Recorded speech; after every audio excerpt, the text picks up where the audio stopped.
All right, fellas, back with another gym tour. This time we are in Louisville, Kentucky at the Factory Gym, okay? Solid freaking lat pull-down machine with the pivoting handles for maximum comfort on the wrists, the elbows. Look at this T-bar row. I've never seen a T-bar row with that sort of handle, rusted handle before.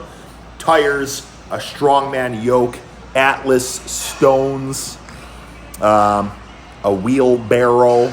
Okay, look at this freaking leg machine, old school. It's a little bit different today too, fellas, this review, because I'm actually doing legs. So normally it's the chest and the arm machines I'm hitting up, trying them out, doing the legs. But this one here, like, I don't get this freaking machine.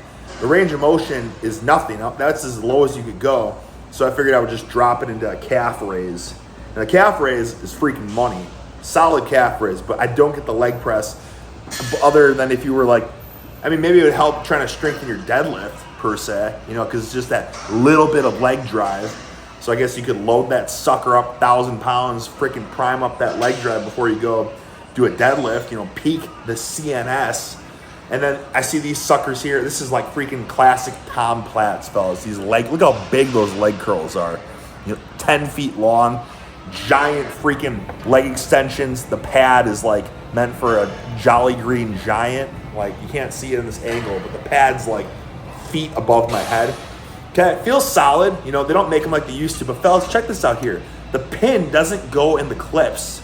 So I go to the next leg extension. The pin doesn't fit in the freaking clips or in the freaking holes. So I'm like, okay, I'll do the leg curls, put the pin. The pin doesn't freaking go. So these machines are rendered freaking useless.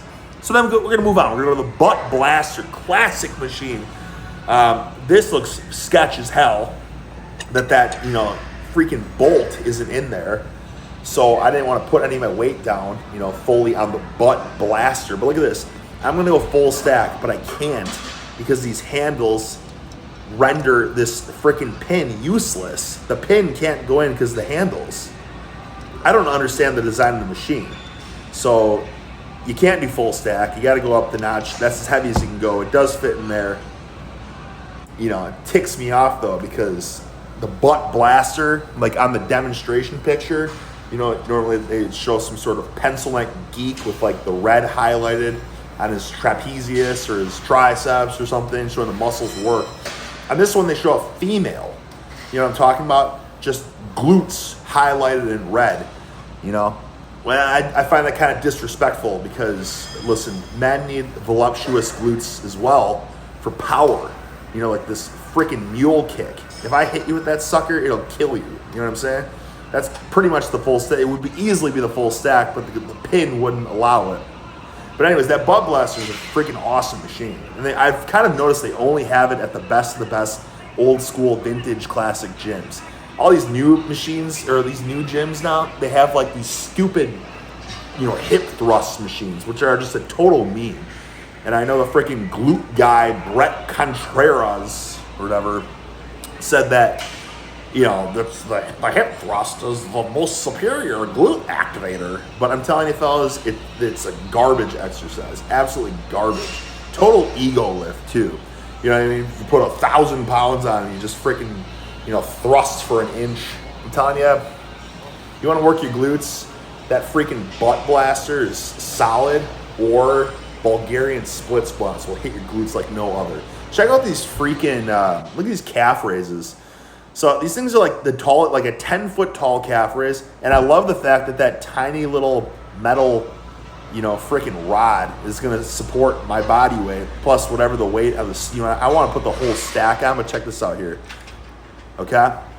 It goes in 110. It doesn't go in 120 or whatever. It doesn't, I can't do the full stack. The pin doesn't go in.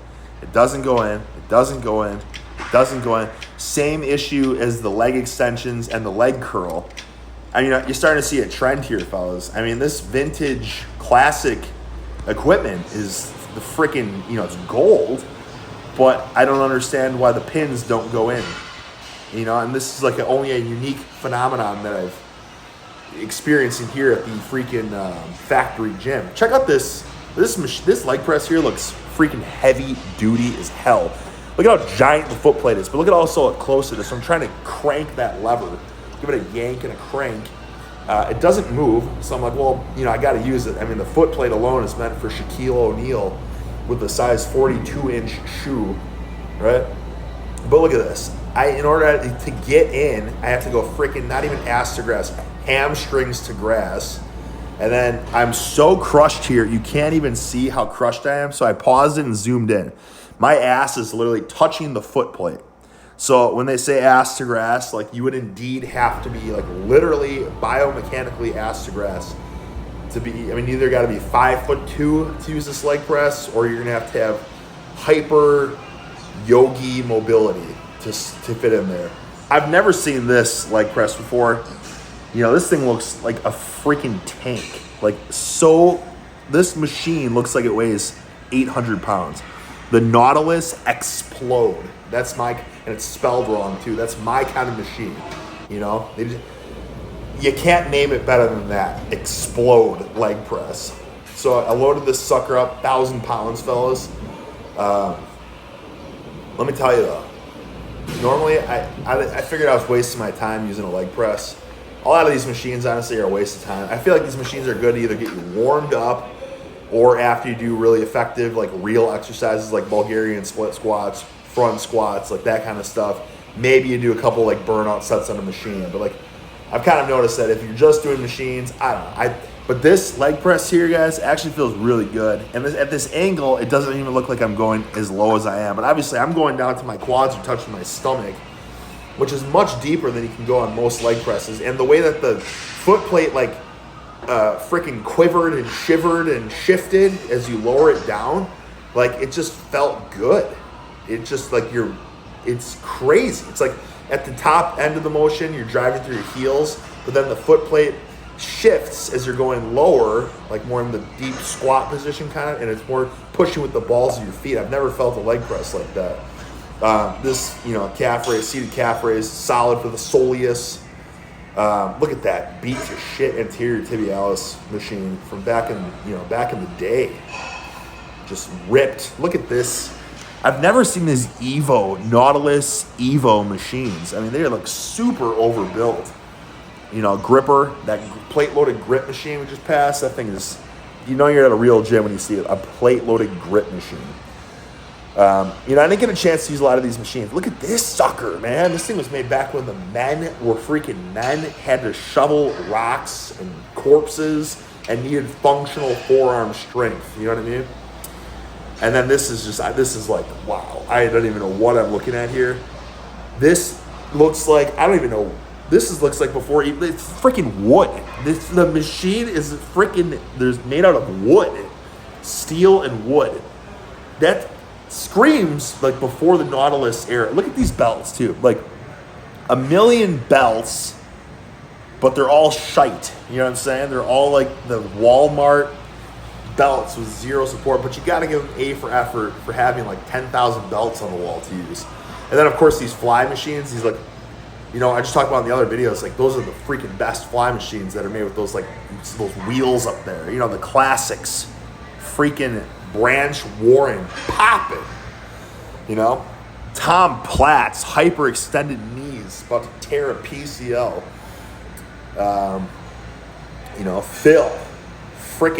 Phil Dorian. You know what I'm saying? Jay, and then the factory gym, hardcore since '84. That's badass. That's a hell of a motto. Then I saw this West Side belt squat thing, but it had this handle here. So I just figured I would just try seeing how a deadlift feels. And it's not bad, but I'm pausing right here because look at this range of motion. It's essentially a deadlift, like the same as a deadlift. Now imagine if these snap clips or whatever were shorter, this would actually be a hell of an exercise if you could go make it an ultra mega deficit deadlift. You know what I'm saying? If that was possible, then this would be worth doing. But at this point, I don't even see what the point of deadlifting on this machine would be. I see zero value in that. Unless you were to put the wedge grip on. Now keep in mind, I didn't set that up. I just used however it was set up. If you put the wedge grip on, then you could do a sumo-ish, a semi-sumo Ukrainian deadlift. And that would be, I think, an awesome way to use that machine. Of course, overhead triceps extension, money, absolute money. And then here is one. It looks like one of the good like seated triceps extension machines because you can move the adjustable back pad. 170-pound big boy dumbbells, not too shabby. You know, not as good as the gyms with the 200s, but they look like they're not loose as a goose and bent and, you know what I'm saying, in total disarray. This machine, solid. Like, I mean, guys, this is the stuff with the no brand on it. Just freaking rusted dark steel. I mean, that's the equipment I live for. You know, cookie cutter hammer strength. You know, nothing special there. Every gym has that. But you know, I'm kind of upset that I was doing legs because look at this. This preacher curl, cable preacher curl, just screams freaking, you know, screams bulbous biceps. Like I could see hitting that machine and then just spending the whole hour on that because it's like you could just, you know, just hit that peak.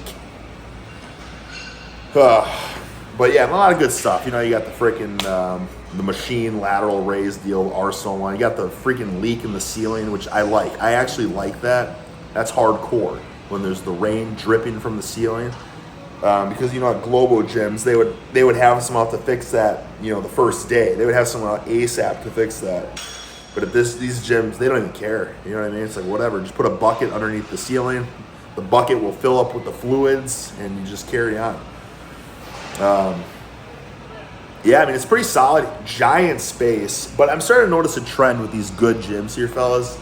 And it really is what separates a good gym from like a mediocre gym. Because I've got plenty of freaking gym tours loaded, you know, freaking locked and loaded, ready to, you know, on the phone here. But they're not the best. And it hit me like a ton of freaking bricks. And I think, honestly, one of the biggest things, it's just all these pictures. You know what I'm saying? Like, the freaking pictures make the gym. Yeah, you got to have some classic equipment. But even if you just have some dumbbells, racks, you know, a couple whatever machines, if you have these freaking pictures everywhere, fellas, like freaking 1970s, just veins protruding, you know, a tanning booth in the office, Arnold, you know, obviously, freaking Frank Zane, like that, you know, then, you know, even some like jabroni locals. I guess it just gives you a purpose. It's like, I'm training, I'm going to get bulbous someday, where this gym is going to put me up on their wall. I don't know what it is, but it's like, even when you have the jabroni locals, the no names, you know what I mean? Like, I saw like Kentucky state champion, you know, Johnny Lewis, the masters level Kentucky state champion. And his physique just looked like sickening, you know, not in a good way. You know what I mean? Just kind of like bulbous in all the wrong ways. You know what I mean? Thick, blocky waist, just very veiny, but like not bubbly muscles. But he's still up on there. You know what I mean? And that's a hell of a feeling for this guy, probably. And then other people can see that and be like, damn, you know what I mean? This, you know, Kentucky state champion, masters level, age 55 plus, is making it to the wall. Then maybe I can be on this wall someday. You know, I don't know exactly what it is about the pictures, but honestly, the pictures just give a little extra inspiration to push it. Not to mention, you know, it gives us a reminder of our forefathers. You know what I'm talking about? Arnold doing calf raises with 6 guys on his back. You know what I mean? And then, of course, there's the rumors that he had calf implants anyways. So maybe it was all a sickening, gross charade, right? Like, oh, that's how we got the big calves. The 6 dudes with the donkey calf raises, when in fact it's cosmetic, you know, muscle implant surgery. And I'm not saying he had it or he didn't have it. But my point is, guys, is like, I was at a gym the other day. It had all the right stuff. Hardcore gym. Dumbbells even went up to 200 pounds. But there were just no pictures. And it just felt soulless. You know what I mean? Even had a freaking posing room. But where are the pictures, man? I feel like the pictures are the soul of the gym. So I don't know. To all you aspiring like gym owners, you know, you want to open a gym or whatever it may be, like, it's not, you know, just get some freaking pictures. You know, Tom Platz going insane. You know what I mean? You can't go wrong with that. You know, a classic shot of Tom Platt's, gross horse legs. At least that.